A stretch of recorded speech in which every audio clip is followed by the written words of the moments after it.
एका गोडसेच्या गाबड्यांनी महात्मा गांधीजीवरती पुन्हा हल्ला केला, म्हणजे पुतळ्यावरती कोयत्यांनी वार केला.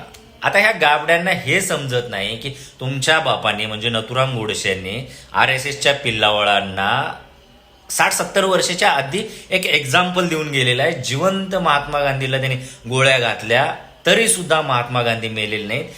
जगाच्या पाठीवरती 100पेक्षा जास्त देशामध्ये महात्मा गांधीजीचे पुतळे आहेत. जगाच्या पाठीवरती सगळ्यात जास्त महात्मा गांधीजीवरती लिहिले गेलेले पुस्तकं आहेत. आणि तुमच्या एका माकड्या काहीतरी त्या कोयत्याने मारण्याने महात्मा गांधीजी मरत नसतात. महात्मा गांधीजी अजून नव्याने सोन्यासारखे चमकून बाहेर येतील.